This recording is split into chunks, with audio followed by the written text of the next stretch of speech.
Fala galera, tudo bom? Mais uma vez aqui, Fernando Valente. Vamos lá, vou fazer um comentário aqui e fazer a minha avaliação, a minha leitura relacionada aos últimos eventos que tivemos no Banco do Brasil, tá? Antes de mais nada, deixa um like aí, compartilha o nosso vídeo aí. Estamos com poucos inscritos ainda, começando agora. Acredito aí que um pouquinho de ajuda de cada um a gente consegue chegar em mais pessoas e esboçar aqui a nossa opinião relacionada ao mercado de ações, né? Mas não deixe de compartilhar, se puder deixar um joinha nos comentários também ajuda bastante aqui o canal, tá? Bom, todos sabemos aqui que o Banco do Brasil sofreu bastante esses últimos dias, né?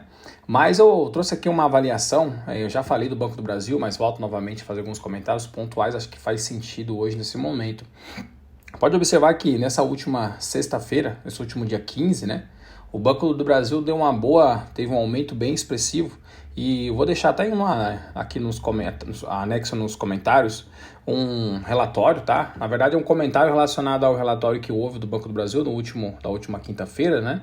Do dia 14, na qual o InfoMoney, né? Acaba fazendo uma avaliação por que na sexta-feira houve essa subida crescente aí em relação à questão da cotação, quanto na verdade o mercado esperava talvez que houvesse uma queda, né? Uma vez que o relatório veio baixo, né? Assim como já se era esperado, né?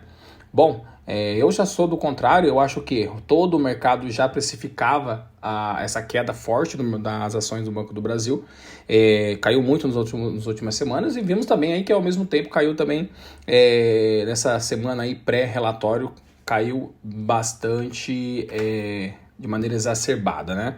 Você pode observar que o que aconteceu? Nesse último pregão agora da sexta-feira, do dia 15, obviamente, né? Muitas pessoas esperavam que fosse cair, mas pelo contrário, o mercado já tinha precificado a ação com valor baixo, ou seja, quando se concretizou essa baixa, né? Hoje a gente entendeu o quê? Entendeu que sim, a ação foi baixa, houve sim a questão da depreciação do seu valor, só que dentro ali de um valor ok. Vou mostrar alguns números dentro em breve aqui. Vai ver que a ação chegou ali nos seus R$19, abaixo de R$19. E nessa última sexta-feira, vou puxar aqui um gráfico resumo no Google mesmo, né? Você vê que na sexta-feira ela iniciou um pregão na casa aqui dos seus R$19 e alguns centavos, né? Só que não demorou nada, ela logo de cara já chegou nos seus R$20, próximos dos R$20, 19, 80, 70. E é lógico que o mercado entendeu que entendemos aquela baixa dos 3,8 bilhões de faturamento no último bimestre, e obviamente é normal. Então, assim, já entendemos que foi baixo. Lógico, a administração do Banco do Brasil tem projeções de melhoria, tem projeções. Então, assim, não faz sentido se manter baixo. E é lógico que o mercado, as pessoas que entendem que é uma ação de valor, uma ação que tem expectativa de crescimento, deu essa paulada de 4% de valorização num único pregão. E digo mais, na minha avaliação aqui, né, na minha interpretação, é uma ação que está extremamente barata. Vamos chegar aqui novamente aqui na questão do investidor 10. Podemos observar que hoje, o que acontece? A ação estava sendo cotada até poucos dias, a 0,60, né?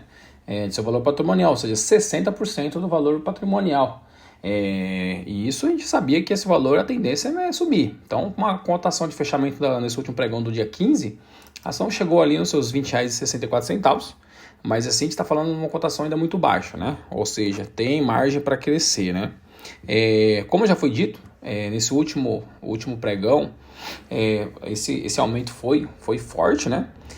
Lógico que como o mercado já entendia que o lucro seria na casa dos 3,8 bi, assim como foi sinalizado, né, lá atrás já era uma expectativa do relatório, e se concretizou, então o mercado ok, agora vamos crescer, vamos na tendência ter talvez uma outra baixa, até visto que subiu 4% no único pregão, a expectativa que a gente tem nos próximos pregões talvez não seja tão alto, ou ter uma lateralização por 1 ou 2 dias, é o que eu espero aqui, mas sigo aportando levemente. O ROI, pode observar que o ROI, a gente estava trabalhando ali no ROI na casa dos 5 vezes. Logicamente, como o mercado precificou a ação um pouco abaixo, né? Obviamente também por causa desse relatório que veio ali num lucro de 3,8 bilhões no segundo trimestre aqui de 2025. Obviamente que o ROI acabou aumentando um pouco, mas daqui a pouco vou mostrar a relação novamente ali, o ROI do Banco do Brasil relacionado aos seus principais pares, que a gente está falando dos outros grandes bancos também, né? Itaú, Bradesco, Santander. O dividend yield, eu acho que é algo que a gente tem que se relacionar, que é o nosso, todo mundo que investe no Banco do Brasil quer ali aquele pagamento cíclico, né?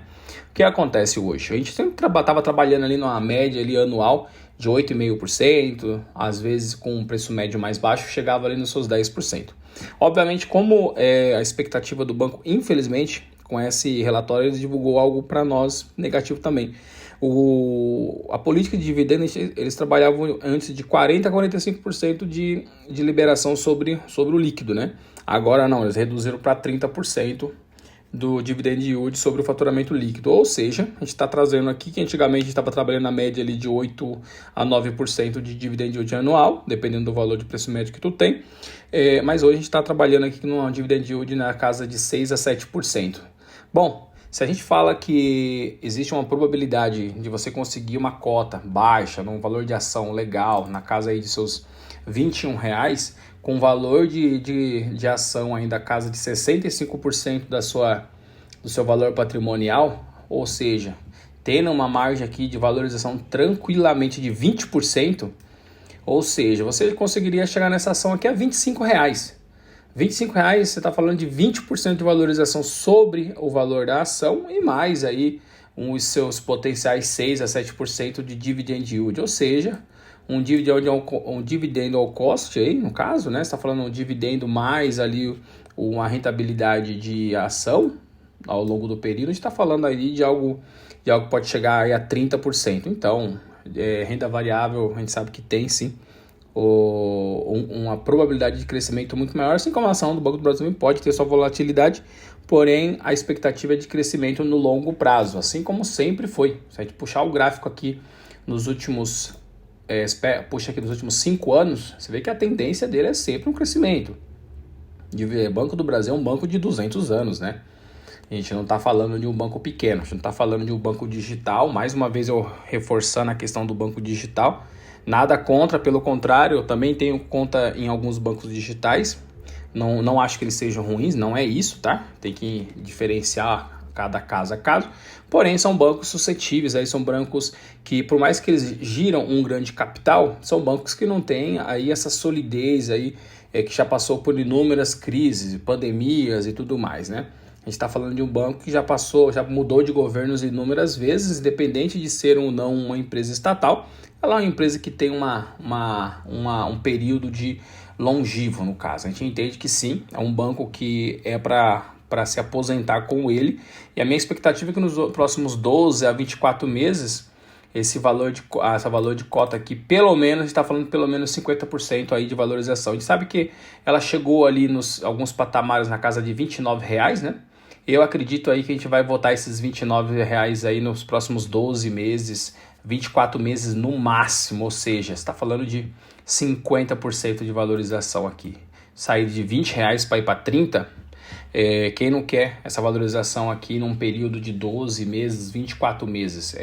Então vale a pena continuar aportando de maneira cíclica, né? Não é para tirar todo o dinheiro, não é para gastar ali o dinheiro do leite.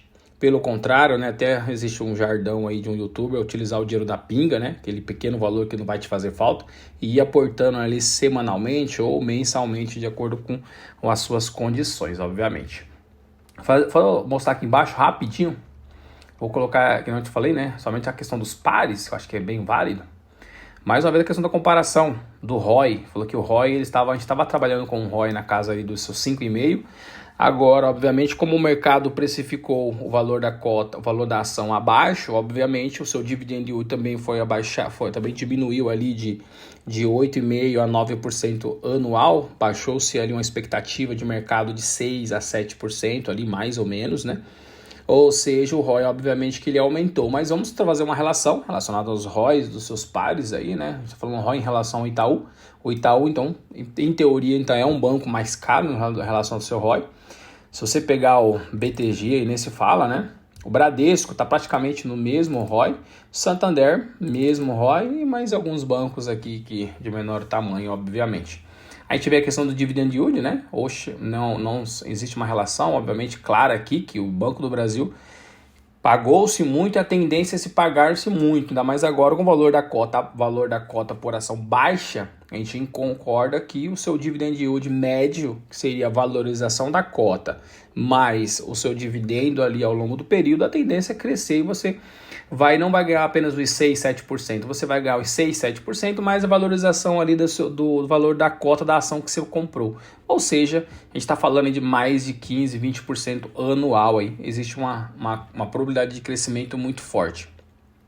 Valor de mercado, obviamente, né? Banco com mais de quase 120 bi de valor de patrimonial. Existem esses bancões hoje, Itaú, Bradesco, que tem um valor patrimonial maior ainda em relação ao Banco do Brasil, mas não tem ali aquela tradição e um sócio, né? Um sócio, a gente fala, por mais que existe algumas ingerências, né? A gente fala do governo, mas vamos lembrar, né? Que o Banco do Brasil não vai falir, porque para o Banco do Brasil falir, o Estado, o seu país vai ter que deixar de existir, porque todos eles vão subsidiar esse banco, né? O nosso país não vai deixar o principal banco, que é onde ele é dono de 50%, falir. Então, eu não vejo como este banco é algo que sim, faz sentido na minha carteira hoje. É a maior ação aí em questão de percentual e sigo aportando, tá? Bom, ficou aqui eu falei mais um comentário, ó, eu acho que é válido. Principalmente porque houve esse crescimento tão forte agora, nessa última sexta-feira, onde algumas pessoas falavam, não, vai cair. Eu achei que não, eu sabia que isso aqui não ia cair. Eu não vou comentar muito mais sobre a questão dos balanços, até vou deixar aqui no link, né? Como eu falei, esse relatório da Infomoney, né? Onde eles comentam de maneira bem sucinta o que ocorreu, o que gerou até essa demanda aí dessa subida de 4% nesse último pregão do dia 15. A gente enxerga realmente de maneira bem clara, né? O mercado já entendeu que a ação está barata, que sim, estão com problema, que eu já falei, está com problema principalmente no agronegócio, existe uma demanda de baixa, existe uma inadimplência maior, mas isso já era esperado pelo mercado, então sigo aportando, sigo acreditando na ação, ainda mais porque o dividendo diminuiu em torno de 1, 2% ali na média, mas a probabilidade de crescimento e a expectativa que venha a se crescer, quem sabe que vai crescer. Pode ser agora, pode ser daqui a 6 meses, 12 meses, mas é uma constância que essa ação volta aos seus patamares aí de R$29 num período prazo de tempo que a gente fala em torno de 12, 24 meses, né? Bom, fica aqui o meu comentário, gostaria de, mais uma vez, vou deixar essa reportagem da Infomoney aqui no comentário fixado, para vocês poderem ler ela numa íntegra, né? Não somente a minha avaliação, mas também ali de uma corporação conhecido por todos. Se puder, compartilha aqui o nosso vídeo, deixa um like, faça aqui um joinha, dá um joinha também nos comentários pra gente, para poder impulsionar o nosso canal, e fique com Deus.